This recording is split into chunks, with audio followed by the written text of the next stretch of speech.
last topic was talking about like the problems that we use evolutionary computation for. And then today I'm going to take a moment to kind of talk about like this topic is called origins, but maybe origins isn't quite the right word, but it does, I think it gives like a lot of things to think about. And you'll notice that for the first chunk of this class, there's a lot of stuff to think about before we're learning any really specific technical skills. And that's by design, I'm aware. And I think it's because, and I've said it before, you kind of have to set your mind the right way. If you're not used to thinking like evolutionarily, you have to set your mind the right way to actually be successful with this type of stuff. You can make it and get results, fine, whatever. But in order to really get it, you really have to just slow down and think about the big picture. And like an example, like there's a lot of different nuances and examples of what I mean by this. But like one, for example, is, I always forget the word, like tautology? Tautology, I think, is it? Or teleology? Yeah, teleology is the word I was actually looking for. It's kind of like we need to be careful, especially when talking like through evolution, that like something doesn't exist because of its utility. It's that like I don't have thumbs to help me grab things. That's not why humans developed thumbs. It just so happens that thumbs, or humans, our ancestors, right, whatever came before us, they didn't go like, I need thumbs, right? I was like, you know what would be good to add to this thing? It's that those species that didn't have this advantage, nothing was planned, but those that didn't have this advantage were worse off, and those that had the advantage were there. Like a lot of businesses and corporations, like there's a lot of stupid people in charge of businesses, right? And we can look at these stupid people and think they're really smart, and look at all the business decisions they made, and you could be like, wow, look how smart they were. They made all these business decisions that ultimately led their business to be successful. But you're forgetting the fact that there were probably hundreds, if not thousands of other stupid business leaders that also made a bunch of weird decisions, and those decisions turned out to be bad. It's just that the ones that we're talking about fell ass backwards into ones that worked out. It's not that they were smarter, I mean maybe, but it's not like, oh, they made all these decisions. Everyone made their decisions for a reason, right? But was the reason, like, was that why they were successful? Or was it just that, like, it just worked out that way? I wish I had a better example right now, but I don't. I have one, but it's inappropriate, so I'm not going to use it. So, let's get a little bit back to this. So, I mean, loosely speaking, and as a matter of fact, evolutionary computation is inspired by the natural process of evolution. And I said this before, evolution, like don't think of evolution in terms of biological evolution. Think of evolution as a phenomenon that exists within our universe.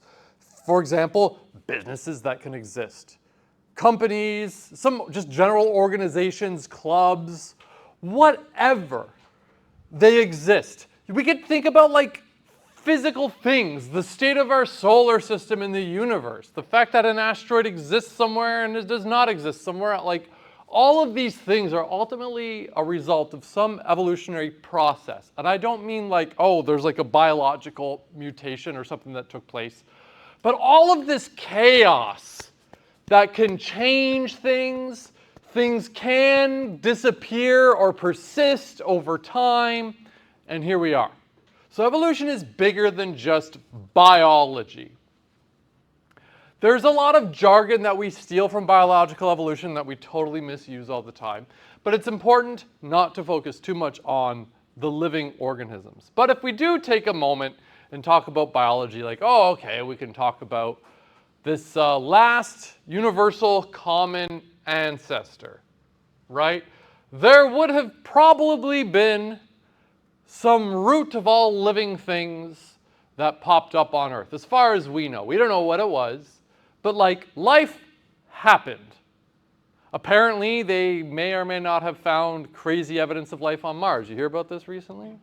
No? They found some fun. You saw, raise your hand if you know what I'm talking about. I find it weird that it's not bigger news, because I found this to be like, I feel like this is a pretty big deal. I find it like a one-off Instagram post, to be honest. Yeah? I feel like it should be a bigger deal, but they found some interesting patterns on some rocks where they're like, huh, how did those get there, right? And they shared it with like scientists and whatnot over the years, and the conclusion was, it's not that they think it was life, but they're like, we have no other explanation for how it could have existed. That's my understanding. Point being though, like, let's focus on Earth, because that might throw a wrench in our understanding of things. There's probably this like last universal common ancestor that all forms of life stem from. Now, it's kind of funny, right? Like, define life. And however we go and define life kind of ends up being a line we have to artificially draw, right? Because our virus is alive, right? Some people will say no, and some people will say yes, actually. So our virus is alive. Because like, in some sense, I feel like they kind of are, but if we go by some definitions, they aren't, and other definitions, they are. Okay? Like,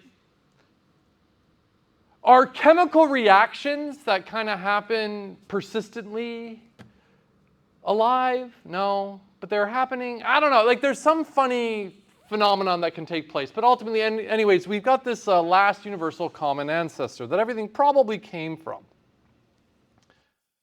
The power of biological evolution is evident by the diversity of things we see on the planet. If there exists some last universal common ancestor, and we all ultimately come from that through the process of biological evolution over a bajillions of years, pretty crazy when you think about it.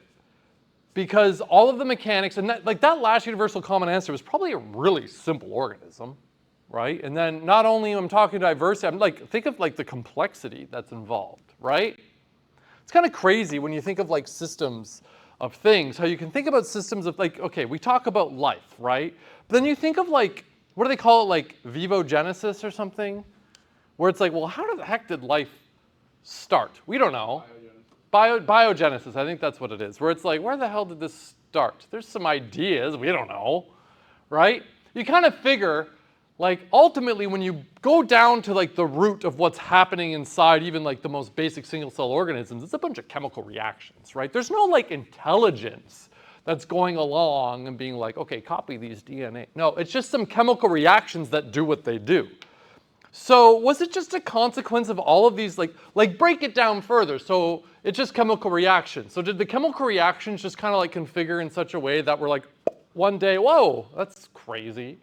Maybe there's also, maybe like for all we know, maybe in like the primordial soup that exists still on the planet, there's all of these chemical reactions that are like just kind, like, and we don't notice these things because we don't notice them. We're not maybe looking for them. We don't even know what to look for, right?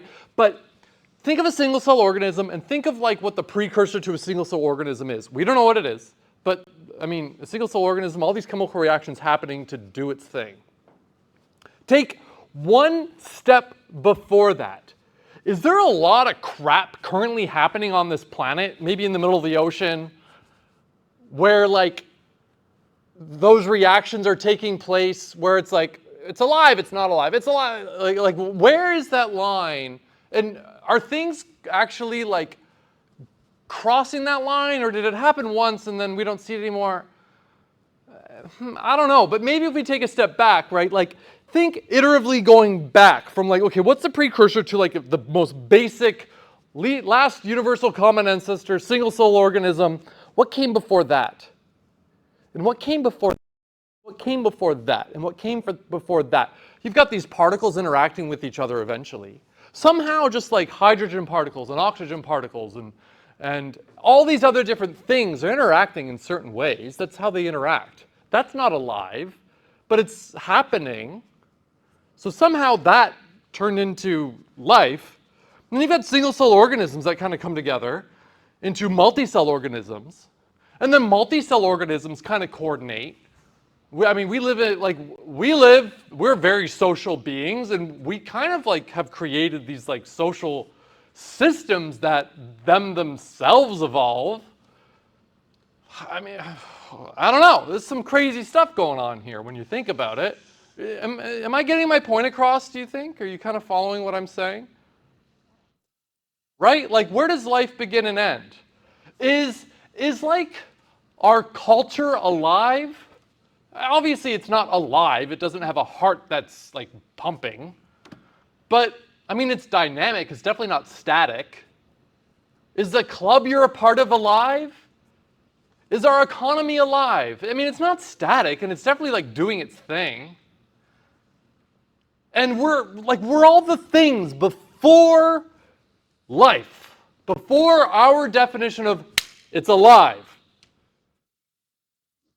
Were they not, like, these boundaries really are probably not that discrete. They're probably pretty fuzzy. All right, so anyways, so environments are filled with populations of individuals that strive to exist. That means like exist and perhaps reproduce, right? Now a rock isn't like reproducing, but a rock isn't like trying to exist. A rock is a rock. But if I come across a rock and I decide to smash it, it's gone, right? It didn't do anything wrong. It's just not there anymore. So no one tomorrow can come by and be like, oh, there's a rock, because it's not there anymore, right? It feels like a stupid thing to bring up, but it's kind of important to consider.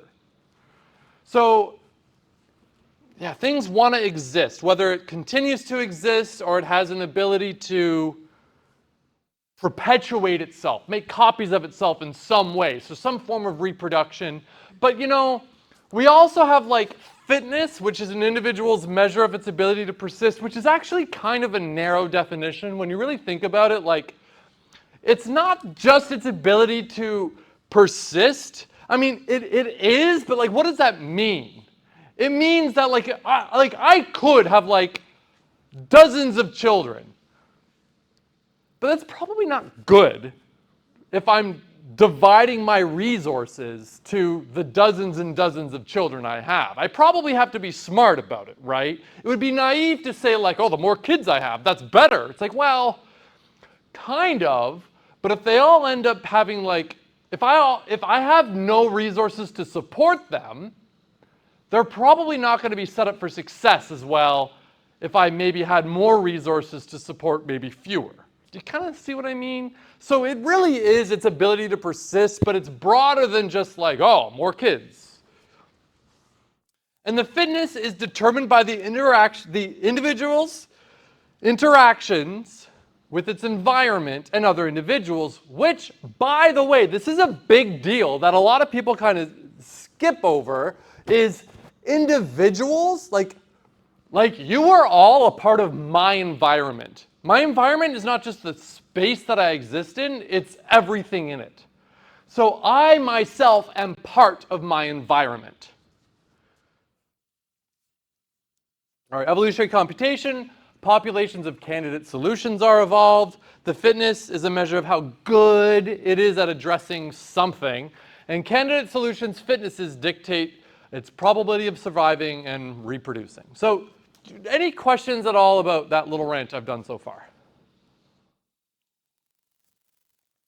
I hope it's as clear as it can be at this stage, but I'm going to warn you, really kind of grasping it, and like even if you never end up grasping it, you're not a lesser person for it, you could do just fine in this class, right? But there almost needs to be a bit of like a paradigm shift in your head to kind of like get it. I don't know how else to explain it.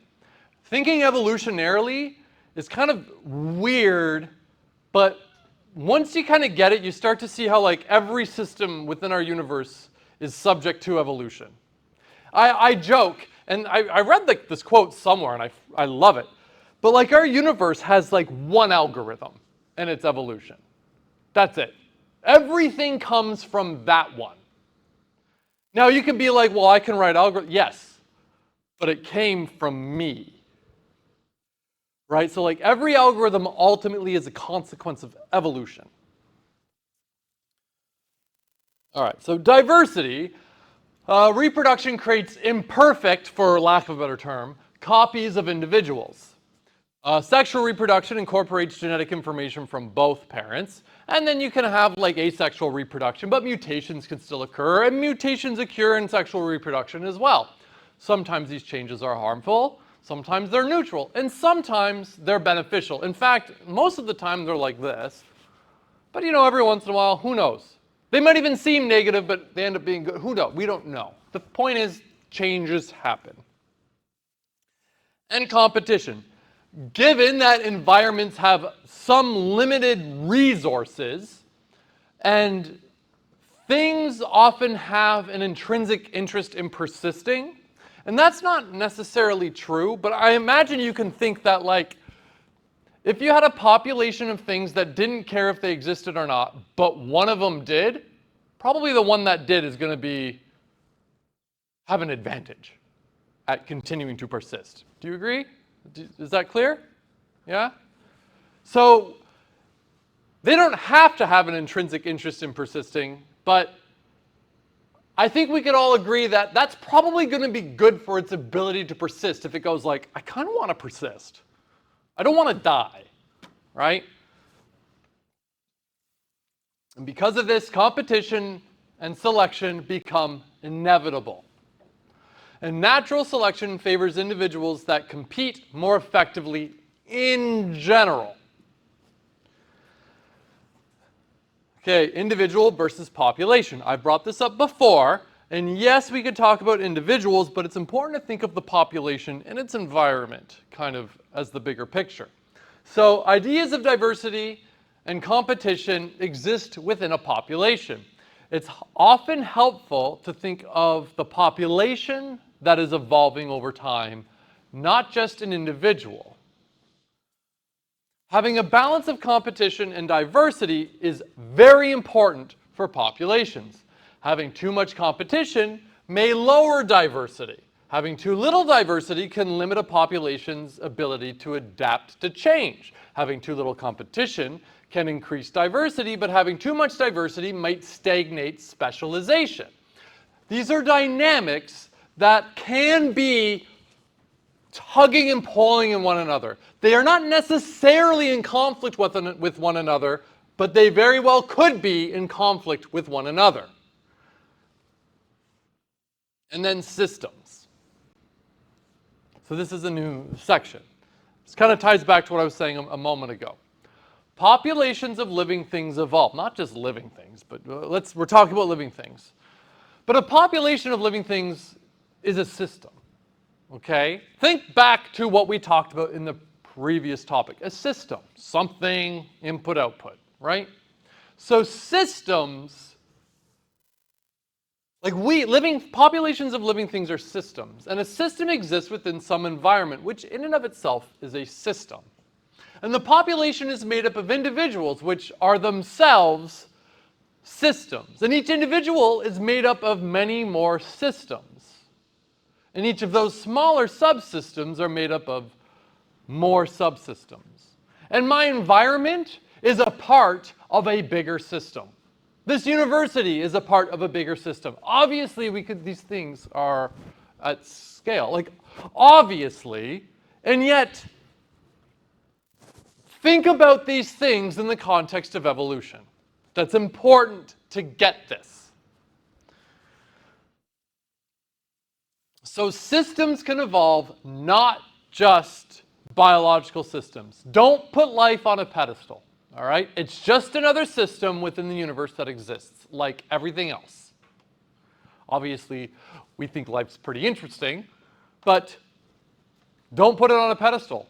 It really only needs the system if it has a mechanism for like selection, where you can have some competition, an ability to change to make it dynamic, So it can adapt, even though it's not like I'm not adapting. I'm not growing wings because I want to. That's not how this works.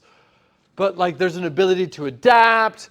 There's diversity. As long as we have these things, we can see evolutions of these systems. And these systems will evolve as a consequence in relationship to other systems within its environment, for which itself is it's a part of its own environment. So sometimes the environment has some intention behind it, and sometimes it's aimless. The universe doesn't really care. It's just doing its thing. Yet, here is everything. All right. Cellular automata. Has anyone learned of these things before? This is not Conway's Game of Life. This is an even simpler thing. Okay? This is pretty interesting stuff. So an elementary cellular automata is a very simple system of rules. It's remarkably simple. Given a one-dimensional linear sequence of binary values, cells. Now, I'm using words here that we are familiar with, but just think of it as we've got some collection of things or not things, whatever, all right?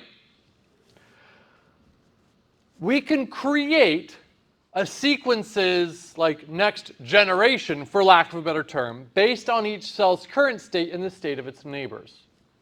So if we look here, here is an example of a linear sequence. 1, 1, 0, 1, 0, 0, 0, 0, 1, 0, 0, 1. Where did this come from? It doesn't matter. It doesn't matter. It's just some linear sequence of length, whatever it is. The length is arbitrary. It doesn't matter. And here's an example of Rule 30. Why is it Rule 30? You'll see shortly. It's Rule 30, though, because you'll see it, well, one second. You'll see,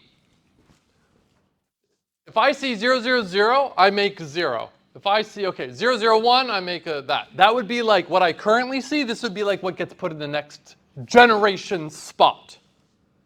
Okay? Why is it Rule 30? Well, if you follow the pattern, the binary pattern from 0 to 7, right? 0, 0, 0, 1, 0, 0, 0, 1, 0, 1, 1, 0. You'll notice this is just counting in binary, right? Up to 7, from 0 to 7, right? Why in this order? Well, because that's the binary counting 0 through 7. And why is it Rule 30? Well, it's because it produces 0, 1, 1, 1, 1, 0, 0, 0. That's 30 in binary. That's how they named them. Based on what you see here, how many rules could there be? If you took 263 with me last semester, I would expect you to have the answer in a blink.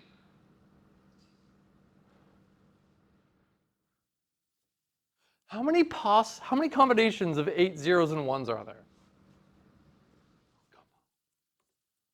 Come on. Have I taught you nothing? 128? You're halfway there. 256. 0 through 255. So there's a possibility of having a total of 256 unique rules. Some of them are rather silly. No matter what you see, give me nothing. Okay, well, that would die off pretty quickly, right? That would be Rule 0. But anyways, here's Rule 30. And we can actually have a total of 256 different sets of rules. All right, so here is it generating the next. Here, well, let's have it finished, and you'll kind of see how we can go from one string to the next string. All right. Okay, nothing, 0, 0, 1 makes a 1, 0, 1, 1 makes a 1, and then whatever. So here we go. Here's how it's generating, right? It goes through, and based on the state of itself and its neighbors, what would it generate? Cool?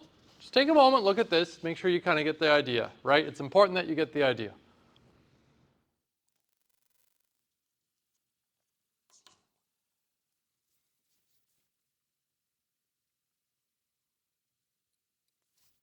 You see how like it works though? Yeah. So since each cell's value, 3 since it's based on the current cell and its toe neighbors, it should be 2. If someone wants to make a pull request, feel free and fix that. Each of the 8 patterns can produce a 0, 1, meaning there's a total of 256, right? The above rule is rule 30 because there we go. And we can repeatedly apply these rules, and if I do this, when starting with like a 1, a single 1, like I can generate, here's rule 22 being applied 200 times. And this is the initial condition of a single cell, right?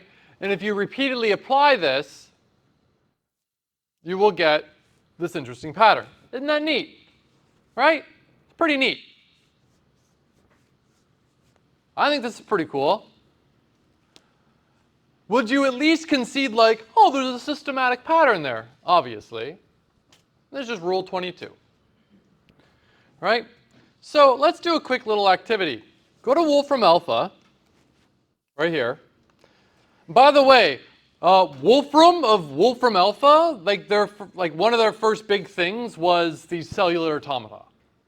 So Wolfram of Wolfram Alpha, this is like those cellular automata, that's like their baby. Okay? So if you type in rule 0, it'll show you, oh, here's rule 0, no matter the input pattern, you always produce nothing, and here's what you get. It's rather boring.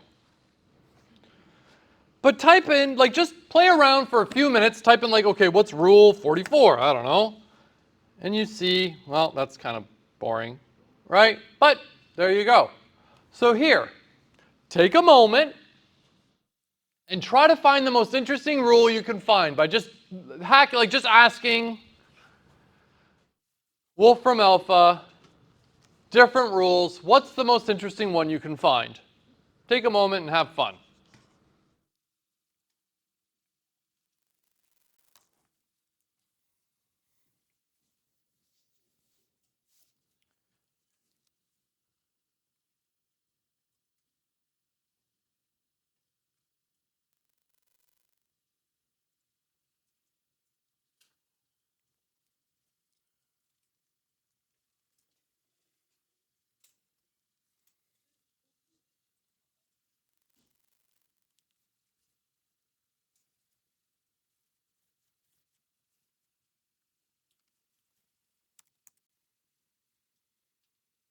Ooh.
Ooh, what's the most interesting one you found? Did anyone find one that they thought was particularly interesting? Rule 13? Ooh, that's nice. Pretty consistent, yeah. That's very stable too, right? Anyone find something interesting? What other rules did you find that you thought were fun? What did you find? 109. 109. Ooh, I like that one. Yeah, that is a good one. Look at that. What else? Any other good ones? 60. Oh yeah, nice. Yeah. I typed in 45. I thought 45 was pretty neat. I like that one. Looks kind of cool. Apparently 110 is pretty cool too. I think I agree. I think it's pretty neat. By the way, you'll notice like how come some are triangles and some aren't? This one is when you always start from the same, like nothing, nothing, nothing, nothing, dot, nothing, nothing, nothing, nothing, nothing. Where the ones below are like from just some arbitrary random string of zeros and ones. And how would it play out? So there you go. Pretty neat stuff. Now, like when you look at those patterns, what makes them like interesting to you? Like some of them, like when you see structure, it's pretty interesting. To me, I like when you see like structure, but also not structure, right? Like that's why I liked Rule 45. I thought Rule 45 was cool. This would be an example where you're like, okay, I can clearly see the structure. We've got these like triangles, but it's pretty like chaotic. I mean, we looked at Rule 30. Rule 30, what does Rule 30 look like? That's a pretty cool one there, eh? I think that's pretty neat stuff. The point of me showing you this might be, like this is an exceptionally simple system. You know, as I've gotten, you know, when I was younger, I used to like games, whether it was a video game, board game, whatever, that were like complex, right? I liked the complexity, right? You really get to like flex your brain, it's great. But as I've gotten older, I don't know, maybe I'm getting dumb, maybe I just don't have time for it, I don't know, but I've started to gain an appreciation when you have a simple set of rules, like chess, for example. We could talk, oh, chess isn't simple. The basic rules of chess are simple, okay? But what arises from those simple set of rules is interesting. When the complexity arises from simplicity, that's what I really like. This is a beautiful example of a system where the rules, so friggin' simple. It's hard to get simpler than this, right? And what you get from it is crazy stuff, which I think is pretty cool. Seemingly chaotic behavior.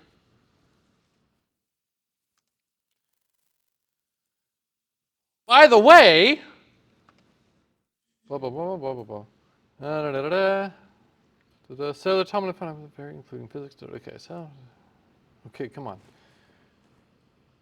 Oh, von Neumann. I guess it was created before Wolfram Alpha, but engaged systematic one. The metric cellular. Okay, so the idea existed, but then Wolfram Alpha really started kind of like tying it there.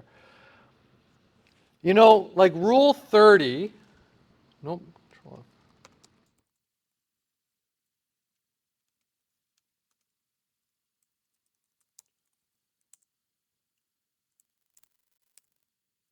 Come on.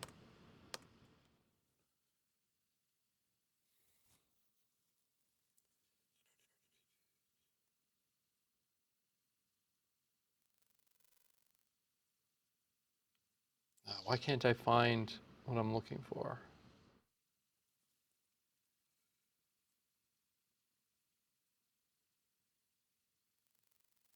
Well, let's do.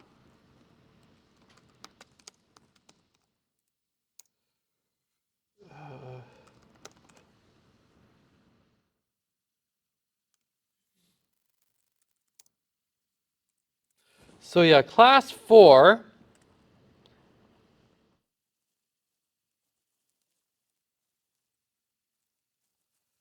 For example, okay? For those of you that haven't taken theory of computation, I guess this might be lost on you, but that's fine. Rule 111 has been shown to be capable of universal computation. When you take theory of computing, that will blow your mind. Absolutely blow your mind. Turns out, that simple set of rules you can use to just do about like anything you could ever want to do. Which, okay, might be kind of hard to see, so let me make it a little easier for you to see. We're going to take a step towards Conway's game of life.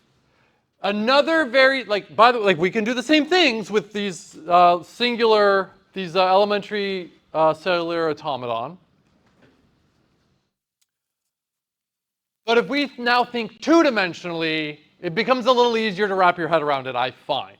So, raise your hand if you don't know what Conway's game of life is. Be honest, it's fine. Okay, that's entirely fine. It's a simple little game. It's a zero-player game, it was called, made by John Conway, who actually passed away relatively recently due to COVID. But they're a big deal. Conway's game of life, another simple one. It's like a cellular automaton, but it's in two-dimensional. So instead of it like looking at a single cell and its two adjacent things, you look at a single cell and it's like 8 neighbors, okay? So, Conway's game of life, it may not even be 8 neighbors, it might just be 4 neighbors, I can't remember. Conway's game of life is another one. Here are the rules. Any live cell, like a 1, with fewer than 2 live neighbors dies. Any live cell with 2 or 3 live neighbors persists. Any live cell with more than 3 live neighbors dies off. And any dead cell with exactly 3 live neighbors becomes alive. Okay? Just go to this website. Here's Conway's game of life. So here's an example, okay? Very simple. It just started with some random things. I think I can we can add a couple more if you want. Let's do like a happy face. Yay. Right? Whatever. Okay? Alive, alive, alive, alive, dead, dead, dead, dead. So the rules would be like, I'm pretty sure it considers the 8 adjacent cells, but maybe it is just the 4. I can't quite remember. Doesn't really matter for the point we're making right here. Is it would look at all the neighbors and be like, okay, I have exactly 1, 2, 3 alive. Okay, so I'll persist and whatnot, okay? And now, instead of looking at the generations of the automaton going down, we're going to look at it like it's temporal now. We're going to see the image change, where each change is like a new generation, okay? Are you ready? Are you all ready? You sure? It's just doing its thing. Oh, we've got what we call gliders. Oh, shoot. I drew. All right, well. Go back to the hand. This is what we call a glider. Okay, first, see these little blocks right here? These are clearly stable. They're not going to change. These, well, not anymore. It's called a spinner, they call it. It's like metastable, okay? Like it's changing, but it's not going anywhere. It's stable. Right? And we could see and this is a glider. It's like metastable, but it'll just go on forever, which is pretty neat, right? It just so happens that the configuration of cells will do that. Just goes away. Which is pretty cool. Now, this whole area here is now stable, and the gliders are going to do their thing. But what's cool about this is like given a set of initial states, I can't tell you whether or not this will become stable or not. It has to be simulated. And for fun, let's just, ruin everything. Bah, right? Which is pretty cool. People are obsessed with this. Okay? Go to that website and just play around a little bit yourself.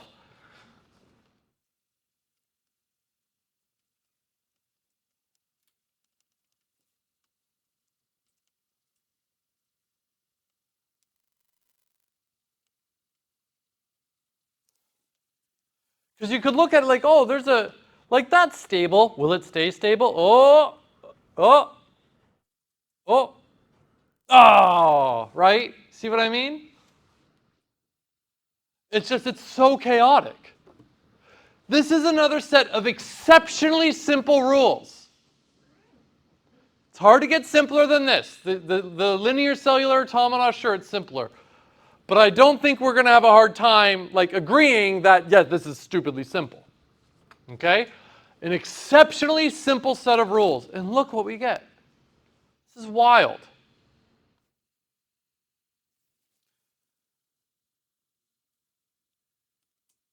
Whoops. Ooh, look at that. That was crazy.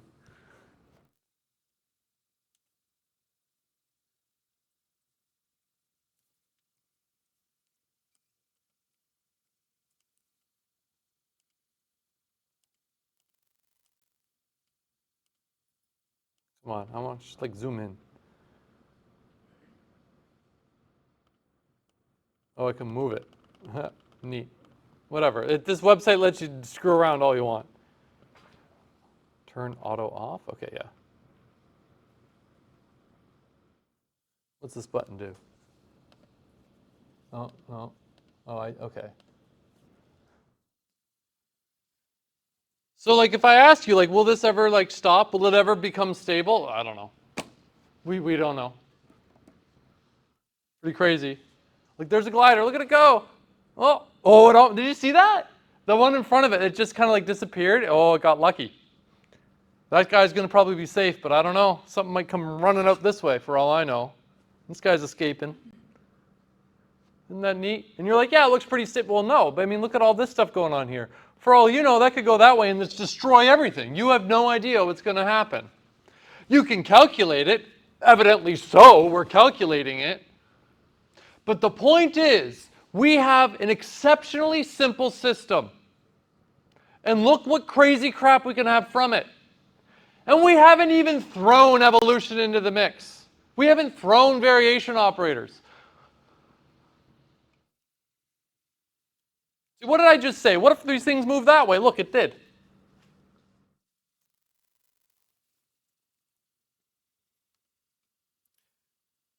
People like are crazy about this stuff, okay? This is called a puffer. If you draw this, it'll do this. Some weirdo figured that one out. You'd have to be, right? You want to know something crazy with Conway's Game of Life? Is you can actually create logic circuits.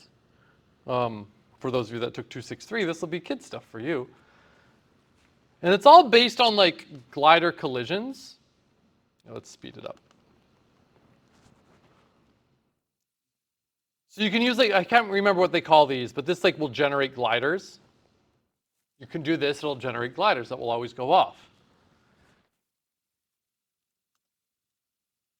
And so, for example, we can make a NOT gate. So the single input stream from the northwest is 1. So this is the input.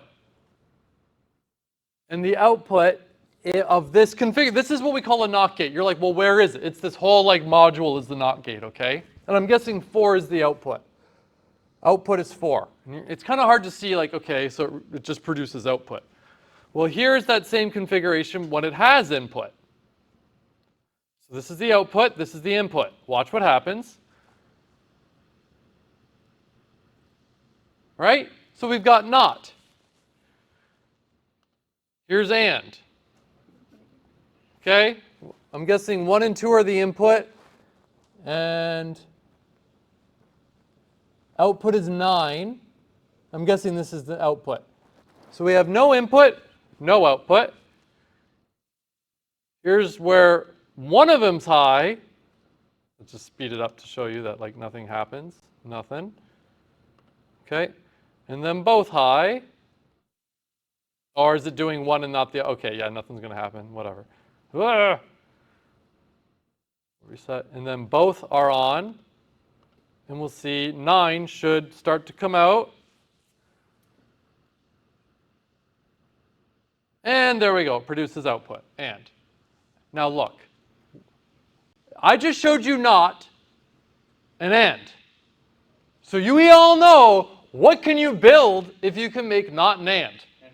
Literally anything we can compute. We can make a computer that can compute anything with this.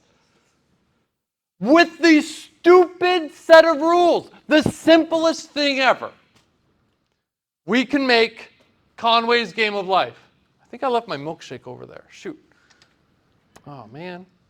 I'll have to grab it on the way out. Hopefully they don't take it away. But don't stop there. We can make OR, right? Well, whatever. We can. I assume you trust me. Which is pretty crazy, right? Let me just make sure the volume's off okay. Whoop, don't look at this. Don't look, real quick. Here's a fun little video. They add music to try to make it like so epic and intense, but just watch this video for a second. And while you're watching, I'm gonna go look for my milkshake. Ah, I did leave it there.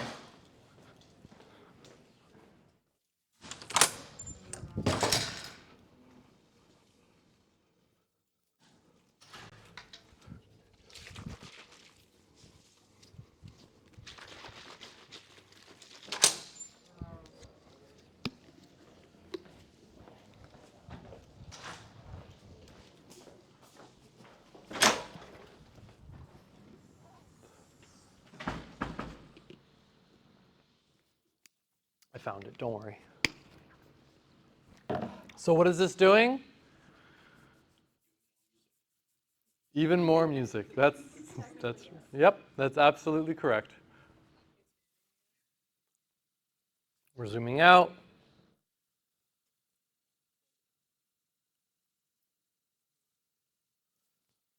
And hopefully you kind of get a sense of what the hell's going on here.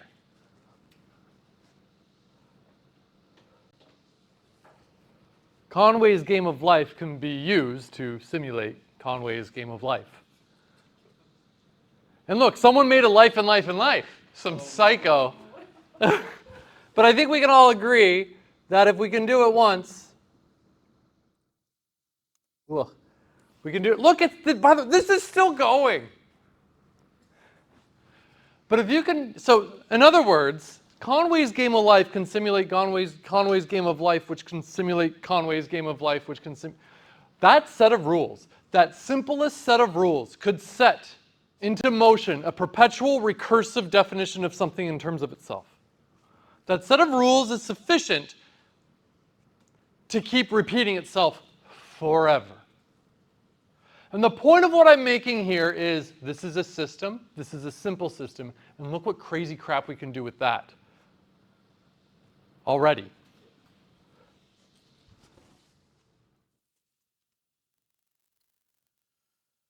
So both Conway's Game of Life and Rule 110 are Turing complete. Both are remarkably simple systems that can produce complex and seemingly chaotic random behavior. They don't have intelligence in them. The rules are the rules. Nothing in there is intelligent. There's no God saying, like, this is how you, no, it's just that's the rules. There they go. And we're talking about these simple systems. Just think about how like chemicals are reacting with one another, particles are reacting with one another, and how with those set of rules, what can we get? All right? We're talking the simplest Conway's Game of Life. We've got even more complex interactions with the chemicals and particles we have on our planet, right, within our universe.